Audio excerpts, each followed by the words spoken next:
Dikisahkan dari beberapa sumber, pada era zaman tabi'in dulu, hiduplah seorang pemuda yang soleh, bernama Zabid. Suatu hari, Zabid sedang berjalan di pinggir kota Kufah, Irak. Terdapat sungai yang sangat jernih dan menyejukkan di sana. Tiba-tiba sebuah apel segar tampak hanyut di sungai tersebut. Pada saat itu, Zabid merasa sangat lapar dan haus. Zabid pun memungut apel tersebut. Zabid pun merasa ini adalah rezeki yang datang tiba-tiba, sebuah apel yang datang tak terduga di saat yang sangat tepat. Akan tetapi, baru satu gigitan saja, dirinya tersadarkan bahwa apel segar yang ia makan adalah bukan apel miliknya. Zabid pun bertanya-tanya di dalam hatinya, milik siapakah apel ini? Akhirnya ia pun merasa bersalah. Bagaimanapun juga, apel tersebut bukanlah miliknya.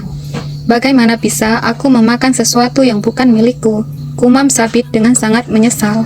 Akhirnya, Zabid memutuskan untuk menyusuri sungai tersebut untuk mencari dari mana asal apel yang dia makan tadi. Dan dengan tujuan untuk meminta maaf kepada pemiliknya. Bahkan mengganti rugi kalau memang apel itu tidak diikhlaskan oleh pemiliknya. Setelah cukup jauh berjalan menyusuri sungai, akhirnya ia menemukan sebuah kebun apel yang sangat subur, tumbuh di samping sungai. Rantingnya pun banyak menjulur ke sungai, dan tak diragukan lagi, buahnya pasti jatuh ke sungai hanyut terbawa arus air. Kemudian, Zabid mencari pemilik kebun apel tersebut, dan dia mendapati seorang yang tengah menjaga kebun apel itu. Lalu dia berkata, "Wahai hamba Allah, saya telah menemukan apel ini yang hanyut di sungai, dan saya telah memakannya. Apakah Anda bersedia untuk memaafkan saya?" Katanya sambil menunjukkan apel yang telah digigit itu. "Saya bukan pemilik kebun apel ini. Bagaimana mungkin saya bisa memaafkan kamu? Sementara saya bukan pemiliknya. Pemilik kebunlah yang berhak memaafkanmu. Rumah pemilik kebun ini cukup jauh, sekitar 5 mil dari sini," jawab penjaga kebun tersebut. Mendengar jawaban itu, dengan jarak rumah pemilik yang cukup jauh, pemuda itu pun tidak berputus asa untuk mencari keridhaan pemiliknya. Akhirnya sampailah Zahid ke rumah pemilik apel tersebut.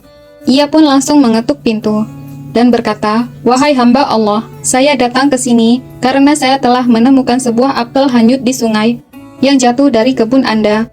Kemudian saya memakannya. Saya datang ke sini untuk meminta kerelaan Anda atas apel ini. Apakah Anda meridhoinya? Saya telah menggigitnya dan ini yang tersisa," ungkapnya dengan penuh kekhawatiran. Pemilik kebun itu pun kaget dan terdiam sejenak. Lalu ia menjawab, "Tidak, saya tidak merelakannya, Nak."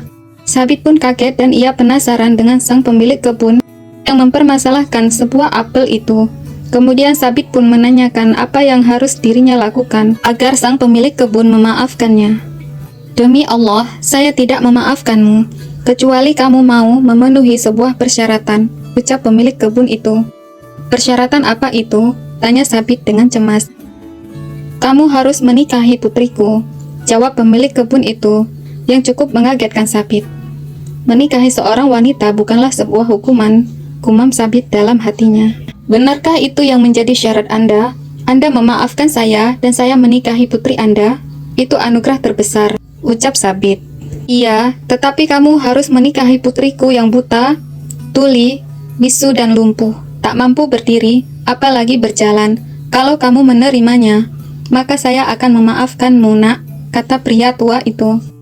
Kedengarannya cukup tak masuk akal. Kiranya itu adalah hukuman yang tak sebanding dengan kesalahan memakan sebuah apel yang hanyut di sungai.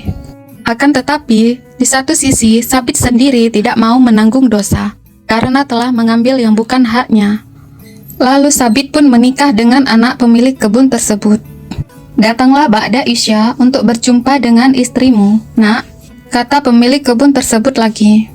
Ba'da Isya pun tiba. Zabid kemudian menemui calon istrinya yang cacat dengan berat hati. Dirinya berjalan ke kamar pengantin dengan langkah yang berat. Kemudian dia pun mengucapkan salam. Namun alangkah kagetnya Zabid mendengar jawaban salam dari istrinya di dalam kamar dengan suara yang merdu. Tak hanya itu, wanita itu pun berdiri menghampiri Zabid dengan wajah yang sangat cantik dan paras yang indah, tanpa ada cacat sedikit pun. Dalam pikiran Zabid sendiri, harusnya ia bertemu dengan perempuan yang cacat seperti yang diceritakan oleh pemilik kebun tadi. Masih dengan perasaan yang tidak percaya, Ia pun langsung bertanya kepada wanita tersebut. Ayahmu berkata, kamu adalah seorang perempuan yang buta, ucap Sabit. Demi Allah, ayahku berkata jujur, aku buta karena aku tidak pernah melihat sesuatu yang dimurkai oleh Allah, jawab gadis cantik itu yang membuat kagum Sabit yang berdiri di depannya. Lalu ayahmu juga berkata bahwa kamu juga bisu, tanyanya lagi. Iya benar, aku tidak pernah mengucapkan satu kalimat pun yang membuat Allah murka, jawab gadis itu. Ayahmu juga mengatakan bahwa kamu tuli, lanjutnya lagi. Ayahku benar, demi Allah, aku tidak pernah mendengar suatu kalimat pun, kecuali di dalamnya terdapat ridha Allah, jawab istrinya lagi. Dan ayahmu juga mengatakan bahwa kamu itu lumpuh, ucap Sabit lagi. Iya, ayahku benar, aku tidak pernah melangkahkan kakiku ke tempat yang Allah murkai, jawab istrinya lagi. Setelah percakapan tersebut, Sabit pun memandangi istrinya sembari tak henti-henti mengucapkan syukur kepada Allah karena telah mendapatkan istri yang cantik dan soleha. Dari pernikahan tersebut, lahirlah seorang anak yang kemudian menjadi seorang ulama besar. Beliau bernama Nu'man bin Sabit, atau lebih dikenal dengan nama Imam Abu Hanifah, yang merupakan salah satu pendiri mazhab fikih yang terkenal sampai sekarang. Wallahu a'lam bishawab.